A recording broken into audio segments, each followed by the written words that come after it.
Bonjour, je vous partage ma réflexion d'un texte que j'ai lu de Yves Girard, un moine cistercien.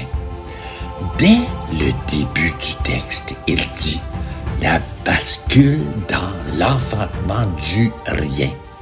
Je vais donc commencer par une mauvaise nouvelle. Ce dont je vais parler ne se comprend pas.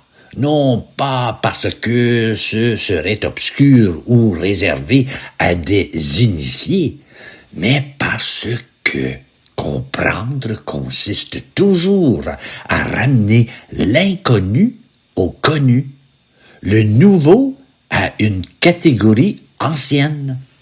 Or, ce dont je parle n'a aucune catégorie. Je ne vais donc pas vous apprendre quelque chose, je vais tenter de vous défaire. Et c'est là que commence le vrai travail spirituel.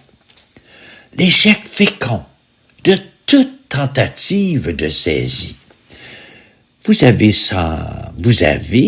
sans doute dans votre vie touché du doigt cette limite. Plus on veut saisir l'absolu, plus il se dérobe. Plus on veut nommer Dieu, la conscience, l'origine, plus on fabrique une idole. Pourquoi? Parce que toute saisie est une distinction.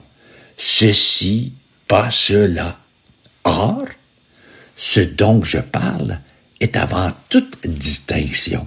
Écoutez bien, je ne dis pas qu'il faut dépasser les oppositions. Je dis qu'il faut basculer dans un univers où ces oppositions n'ont jamais eu lieu. Yves écrit « La bascule, ni ceci, ni cela, ni rien ». Je vous lis le cœur du texte. Celui qui ne supporte aucune explication, mais qui supporte une méditation. Et voici.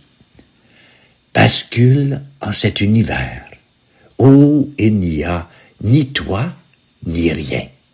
Rien d'universel, rien de particulier. Ni temps, ni éternité, ni féminin, ni masculin.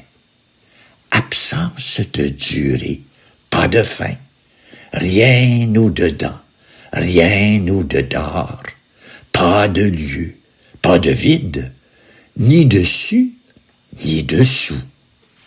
Prenez une seconde. Ne cherchez pas à comprendre. Sentez plutôt le sol qui se dérobe sous vos pieds habituels. Ni toi, votre ego, votre histoire, votre prénom, votre rôle, tout cela est une surface. On vous a appris à être quelqu'un. Mais ici, il n'y a personne pour entrer. Ni rien. Attention au piège. Le rien n'est pas le contraire du quelque chose. C'est un mot pauvre pour dire ce qui n'est même pas absent. Ni universel, ni particulier. Vous voyez, même la belle idée de l'un, du tout, de l'âme du monde, trop grossière encore. L'universel est encore une généralité. Le particulier est encore une exception.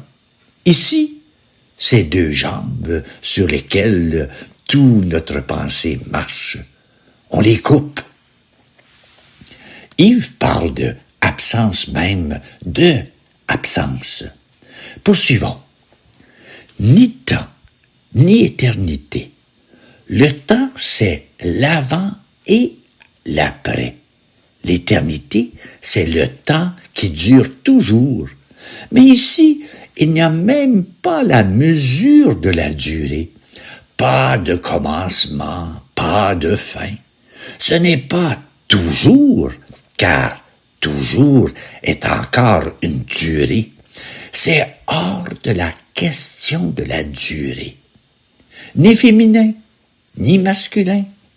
Ce n'est pas une négation de la différence des sexes, c'est une sortie de toute polarité. Le yin et le yang, le jour et la nuit, l'actif et le réceptif, tout cela est magnifique, mais tout cela est déjà un monde constitué.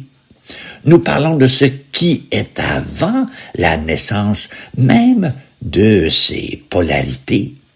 L'absence de durée, pas de fin. Vous croyez que pas de fin signifie immortalité? Non, l'immortalité suppose encore quelqu'un qui ne meurt pas. Ici, il n'y a personne, pas de fin, donc pas de début non plus. C'est un présent sans barre. Rien au-dessus, rien dedans, rien dehors. Notre psychologie entière repose sur à l'intérieur de moi et le monde extérieur. Mais si cette frontière tombe, ce n'est pas la fusion non plus, car la fusion suppose deux choses qui s'unissent. C'est il n'y a jamais eu deux. Pas de lieu, pas de vide. Le vide, c'est encore une chose, l'absence de chose. Ici même, l'absence est absente.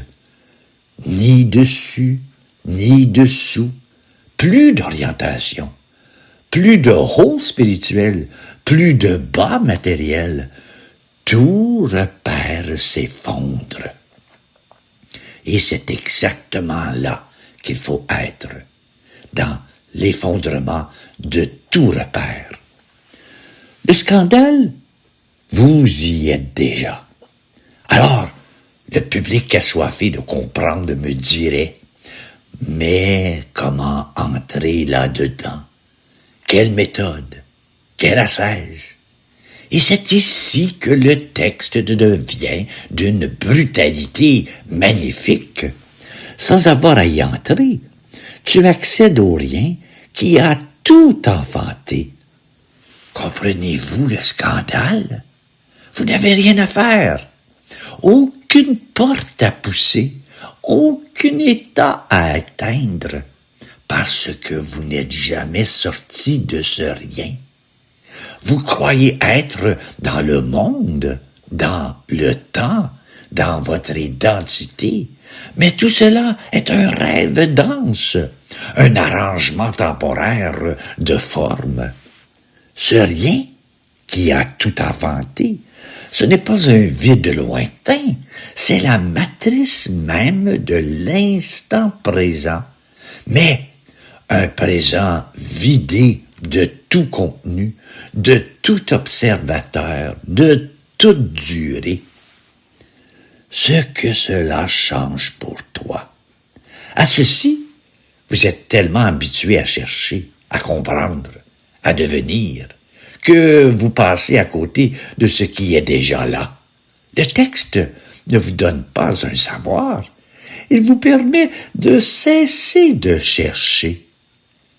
Imaginez un poisson qui cherche l'océan. Il n'y a pas à y entrer. Il y est. Son problème, c'est qu'il ne le sait pas. Votre problème n'est pas d'accéder au rien. Votre problème, c'est que vous croyez en être séparé. Donc, ne repartez pas avec une idée de plus. Repartez avec moins. Repartez avec le vertige léger de ne plus avoir besoin de tout définir. Et si, dans votre quotidien, surgit la peur du vide, la peur de ne plus être quelqu'un, dites-vous simplement, ce n'est pas une perte, c'est un retour à ce qui n'a jamais commencé. Je termine par une image, la seule qui tienne, mais qui est déjà trop belle. Ce rien n'est pas une mort, c'est un enfantement permanent. tout ce qui apparaît, vous, moi, ce clip vidéo, cette lumière, cette parole, tout cela jaillit de ce rien et il y retourne sans jamais l'avoir quitté. Vous n'avez pas à entrer, vous n'avez pas à comprendre, vous n'avez qu'à basculer une fois, juste une fois, pas même, car le temps n'existe pas.